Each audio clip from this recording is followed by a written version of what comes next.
جابر بن عبداللہ کہتے ہیں کہ اللہ کے رسول صلی اللہ علیہ وسلم نے فرمایا،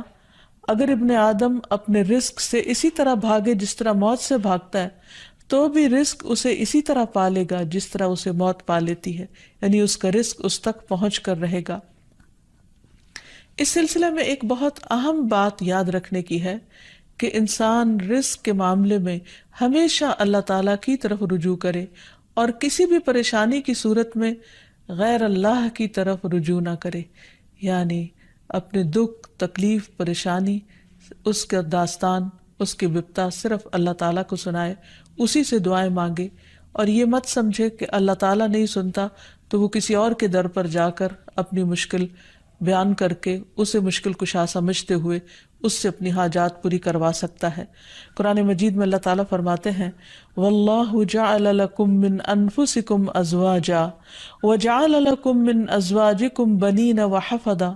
وَرَزَقَكُم مِّنَ الطَّيِّبَاتِ أَفَبِالْبَاطِلِ يُؤْمِنُونَ وَبِنِعْمَةِ اللَّهِ هُمْ يَكْفُرُونَ وَيَعْبُدُونَ مِن دُونِ اللَّهِ مَا لَا يَمْلِكُ لَهُمْ رِزْقًا مِّنَ السَّمَاوَاتِ وَالْأَرْضِ شَيْئًا وَلَا يَسْتَطِيعُونَ۔ اور اللہ نے تمہارے لیے خود تم ہی سے بیویاں بنائیں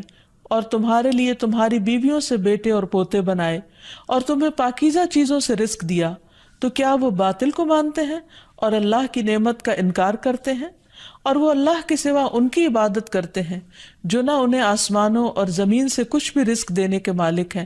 اور نہ وہ طاقت رکھتے ہیں۔ تو اس آیت سے واضح طور پر پتہ چلتا ہے کہ اللہ کے رزق کے خزانے صرف ان کا مالک اللہ ہی ہے، اس کے علاوہ کوئی نہیں۔ اگر اللہ تعالیٰ کسی کو رزق نہ دے تو کوئی اور کچھ بھی نہیں دے سکتا، کیونکہ اللہ تعالیٰ نے ملکیت کے یہ سارے اختیارات اپنے پاس رکھے ہوئے ہیں، کسی اور کو نہیں دیے۔ جیسا کہ ایک اور آیت میں آتا ہے کہ انسان کو اللہ ہی کے ہاں رزق تلاش کرنا چاہیے۔ فرمایا انما تعبدون من دون اللہ اوثانا وتخلقون افکا ان الذین تعبدون من دون اللہ لا يملكون لكم رزقا فابتغوا عند اللہ الرزق واعبدوہ واشکروا لہ الیہ ترجعون۔ تم اللہ کے سوا چند بتوں ہی کی تو عبادت کرتے ہو اور تم سراسر جھوٹ گھڑتے ہو، بلا شبہ اللہ کے سوا جن کی تم عبادت کرتے ہو تمہارے لیے کسی رزق کے مالک نہیں،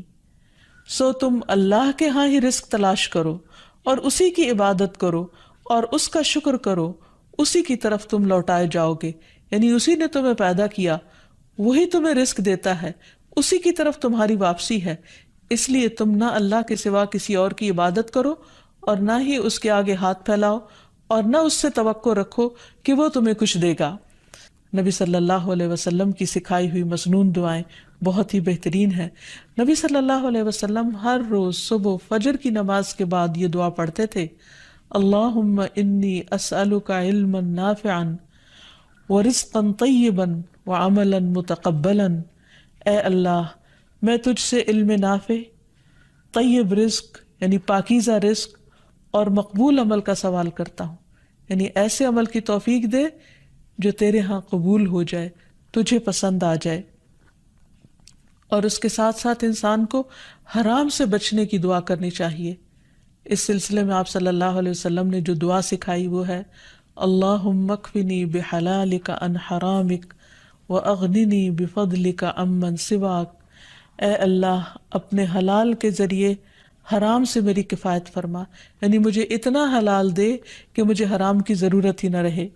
اور اپنی مہربانی سے مجھے اپنے علاوہ ہر ایک سے بے نیاز کر دے، یعنی مجھے انسانوں کا محتاج نہ کر، کسی اور کا محتاج نہ کر، صرف اپنے خزانوں سے عطا فرما۔ پھر اسی طرح خاص طور پر بڑھاپے کی زندگی کے لیے وسعت رزق کی دعا کرنی چاہیے، کیونکہ جب انسان بوڑھا ہو جاتا ہے تو اس کے اعضاء کمزور ہو جاتے ہیں، وہ اپنے لیے خود کچھ کمائی نہیں کر سکتا، وہ دوسروں پر ڈپینڈنٹ ہو جاتا ہے، تو اس وقت وسیع رزق کی دعا سکھائی گئی۔ فرمایا اللہم اجعل اوسع رزقک علی عند کبر سنی وانقطاع عمری۔ اے اللہ، جب میں بوڑھا ہو جاؤں اور میری عمر ختم ہونے لگے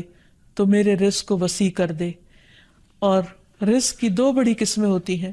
ایک وہ رزق جو ظاہری طور پر جسموں کی غذا بنتا ہے، یا انسان کی مادی ضروریات پوری کرتا ہے، اور دوسرا روحانی رزق، اور وہ رزق جو انسان کے غم ہم کو دور کرتا ہے، یعنی لوگوں کی محبت اور توجہ، اور خاص طور پر بڑھاپے میں اولاد اور رشتہ داروں کا قریب ہونا، پاس ہونا، یہ انسان کی بنیادی ضرورتوں میں سے ہے۔ تو انسان جب خود کچھ کرنے کے قابل نہ رہے، ہاتھ پاؤں ہلانے کے قابل نہ رہے، تو عموماً وہ لوگوں پر ایک بوجھ بن جاتا ہے، اور یہ چیز انسان کے لیے بہت پریشانی کا باعث ہوتی ہے۔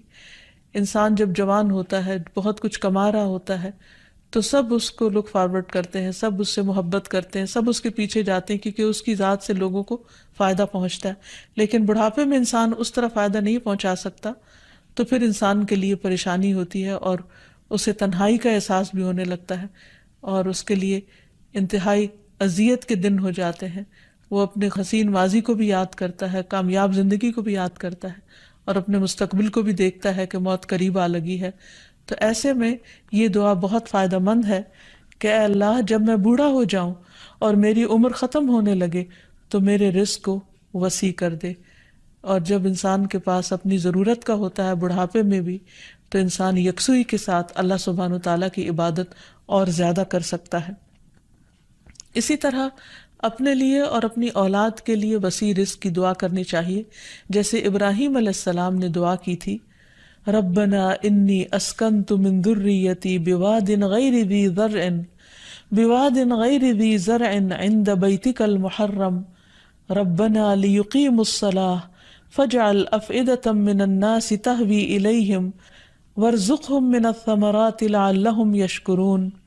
اے ہمارے رب، بے شک میں نے اپنی کچھ اولاد کو اس وادی میں آباد کیا جو کسی کھیتی والی نہیں، تیری حرمت والے گھر کے پاس، اے ہمارے رب، تاکہ وہ نماز قائم کریں۔ سو کچھ لوگوں کے دل ایسے کر دے کہ ان کی طرف مائل رہیں، اور انہیں پھلوں سے رزق عطا کر تاکہ وہ شکر ادا کریں۔ تو اس میں ہم دیکھتے ہیں کہ ابراہیم علیہ السلام اپنے بچوں کے لیے روحانی رزق کی دعا بھی کر رہے ہیں، جذباتی محبت کے رزق کی دعا بھی کر رہے ہیں، اور پھر اس کے ساتھ ساتھ جسمانی رزق کی دعا بھی کر رہے ہیں جو ہر انسان کی ضرورت ہے،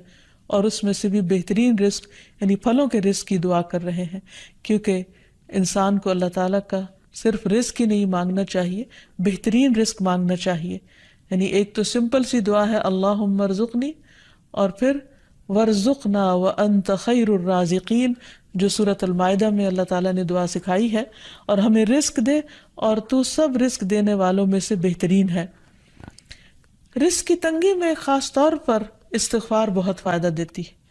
یعنی انسان کے گناہ انسان کے رزق کے راستے میں رکاوٹ بن جاتے ہیں۔ اور آخر میں یہ بات یاد رہے کہ انسان کے رزق میں اکثر اس کے اپنے گناہ رکاوٹ بن جاتے ہیں، اس لیے جب انسان ان گناہوں سے توبہ کرتا ہے، استغفار کرتا ہے، تو اللہ تعالیٰ رزق کے دروازے کھول دیتے ہیں، جیسے اللہ تعالیٰ کا وعدہ ہے۔ قرآن مجید میں آتا ہے، نوح علیہ السلام نے اپنی قوم سے کہا، فَقُلْتُ اسْتَغْفِرُوا رَبَّكُمْ إِنَّهُ كَانَ غَفَّارًا يُرْسِلِ السَّمَاءَ عَلَيْكُمْ مِدْرَارًا وَيُمْدِدْكُمْ بِأَمْوَالٍ وَبَنِينَ وَيَجْعَلْ لَكُمْ جَنَّاتٍ وَيَجْعَلْ لَكُمْ أَنْهَارًا۔ اور کہا کہ اپنے رب سے معافی مانگ لو، بلا شبہ وہ بڑا معاف کرنے والا ہے، وہ تم پر آسمان سے خوب بارشیں برسائے گا، اور تمہاری مال اور اولاد سے مدد کرے گا، تمہارے لیے باغ پیدا کرے گا اور نہریں جاری کرے گا۔ تو اس سے یہ پتہ چلتا ہے کہ دنیا میں جتنی بھی راحتیں اور رزق کی قسمیں ہیں، ان سب کی کنجی استغفار ہے۔ تو اس لیے انسان کثرت سے اپنے گناہوں پر توبہ کرتا رہے۔ حضرت حسن بصری کی مجلس میں ایک شخص آیا اور کہنے لگا کہ اس کے ہاں اولاد نہیں، تو انہوں نے اس کو استغفار کا حکم دیا۔ دوسرے شخص نے کہا کہ ان کے ہاں قحط سالی ہے، بارشیں نہیں ہو رہی، تو انہوں نے ان کو استغفار پڑھنے کے لیے کہا۔ تیسرا شخص آیا اور کہنے لگا کہ اس کے رزق میں مشکل ہے، تو انہوں نے اس کو بھی یہی نسخہ بتایا۔ تو ان کی مجلس میں سے ایک شخص نے کہا کہ آپ نے ہر مشکل میں مبتلا شخص کو ایک ہی بات بتائی، ایک ہی وظیفہ بتایا، اور وہ بخشش کی دعائیں کرنے کا۔ تو کہا کہ کیا تم نے سورۃ نوح کی آیت نہیں پڑھی؟ حقیقت یہ کہ اللہ کا کلام سچا ہے، اور ہمیں اس پر ایمان لا کر پورے یقین کے ساتھ، وثوق کے ساتھ دعا مانگنی چاہیے کہ ہم انشاءاللہ استغفار کریں گے تو آسمان سے اور زمین سے رزق اگلنے لگے گا، ابلنے لگے گا۔ اللہ تعالی ہمیں اپنی رحمتوں سے نوازے۔ اور استغفار کے لیے سمپل، اے اللہ مجھے بخش دے، اے اللہ مجھے معاف کر دے، اے اللہ میرے اگلے پچھلے سارے گناہوں کو معاف کر دے، اللہم اغفر لی، استغفر اللہ ربی من کل ذنب واتوب الیہ۔ اور سچے دل سے انسان توبہ کرتا رہے تو اللہ تعالیٰ کو مہربان پائے گا۔ وآخر دعوانا ان الحمد للہ رب العالمین۔ السلام علیکم ورحمۃ اللہ وبرکاتہ۔